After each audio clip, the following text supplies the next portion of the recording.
People are telling ChatGPT things they withhold from friends, partners, and therapists. Many are not confused about what sits behind the screen. They know there is no therapist there. That may be part of the appeal.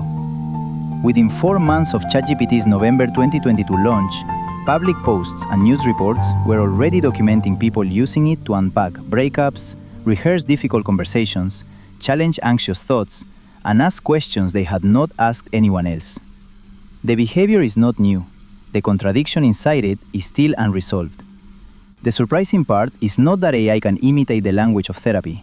It is that people who know it is an imitation may still find it easier to use. Online, this is called AI therapy, using a chatbot to vent, reflect, seek reassurance, or organize feelings. But the boundary matters. ChatGPT is not a therapist, and a fluent reply is not clinical care. The real question is sharper. Why can the absence of a human being make emotional honesty easier? The obvious explanation is access. Therapy can be expensive. Friends can be asleep. ChatGPT answers immediately. That explains part of the behavior. It does not explain all of it. Many forum users describe having friends, partners, or even therapists. They still bring the raw, repetitive version of a feeling to AI, and a shorter, cleaner version to the humans around them. So what exactly disappears when the listener is a machine? The system has no lived experience and no human relationship to protect. There is no face to watch, mood to read, or immediate fear that the listener will worry, become defensive, feel responsible, or remember the speaker differently.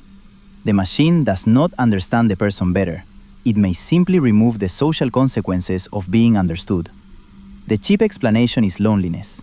The evidence refuses to stay that simple. Some use AI late at night. Some cannot afford regular therapy. Others need several clumsy attempts before a feeling becomes clear, or do not want every repeated worry to become somebody else's evening. There are also people whose families, workplaces, cultures, or relationships make honest disclosure genuinely risky.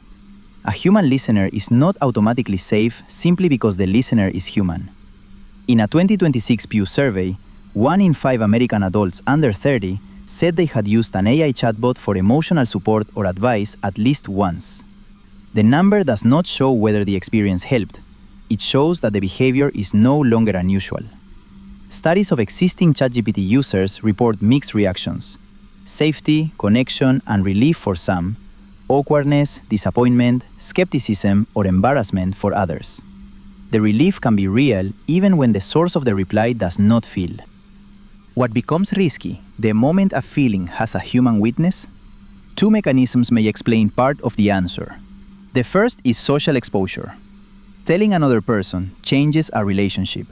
The listener can misunderstand, judge, worry, disagree, repeat the story, or begin seeing the speaker differently.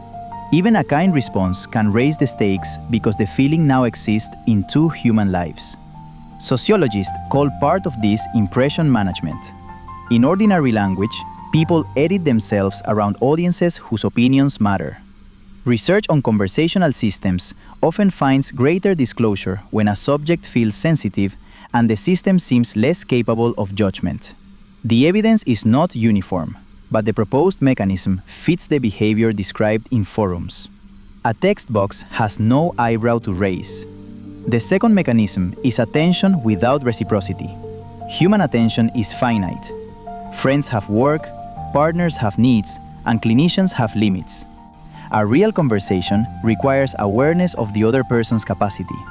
A chatbot presents no visible need for a turn, reassurance, sleep, or recovery. It permits repetition, withdrawal, revision, and return without complaint. That is not mutual intimacy. But to someone who fears taking up too much emotional space, it can feel like permission to speak. "I don't want to burden anyone" sounds considerate. It can also become a socially acceptable way to disappear. One word appears repeatedly in public discussions of AI therapy: burden. People describe not wanting to exhaust friends, dominate conversations, repeat worries, or add weight to someone already struggling. Behind that concern sits an unwritten rule. Feelings are acceptable, as long as they do not become someone else's work. The rule has a serious purpose. People are not unlimited emotional containers. Consent matters. Boundaries protect attention and keep care reciprocal. The rule becomes corrosive when it is enforced before anyone has set a boundary. A person begins saying, "I'm fine," automatically. Distress must be converted into a finished report. Cause identified, lesson learned, no response required. Need itself starts to resemble misconduct. Then a system appears that never looks burdened. Its endless capacity may be artificial. The permission people feel can still reveal something true about the rules surrounding human care. Is AI therapy a bridge toward human life, or a room with no door? Both interpretations have serious evidence behind them. The first treats AI therapy as a bridge, a private drafting room before the next decision. A chatbot can help organize thoughts, prepare questions for a doctor, turn diffuse distress into a specific concern, or rehearse a boundary before a human conversation. In that limited role, the system does not replace care. It helps produce language for the next decision. Therabot, a purpose-built generative chatbot, showed symptom improvement in a randomized trial. It was designed around treatment, shaped by experts, and studied as an intervention. General ChatGPT was not. The second interpretation sees the room with no door. It focuses on what smooth conversation removes. A model can mirror the account it receives, reassure too quickly, or speak with confidence it has not earned. It may provide the emotional shape of understanding without the knowledge, responsibility, or reality testing expected from a clinician. In a 4-week ChatGPT study, assigned conversation modes had no simple overall loneliness effect. Heavier voluntary use correlated with worse psychosocial outcomes. That does not prove causation. It shows how prior need, use, and outcome can become tangled. The useful test comes after the interaction. Did the conversation create clearer language, a question, a decision, or an action? Or did it provide reassurance that had to be requested again in the same form? Relief and movement can coexist. They are not the same outcome. The line cannot be drawn at AI or human. It has to be drawn at the job. A workable judgment begins by separating 3 things that the phrase AI therapy often collapses. A purpose-built clinical tool can be tested against a defined outcome and monitored within a treatment design. A general chatbot is built to respond across almost any subject. A companion system is designed to sustain a relationship-shaped interaction. All 3 may produce comfort. Comfort does not make them interchangeable. General ChatGPT can be useful for reflection, language, and preparation.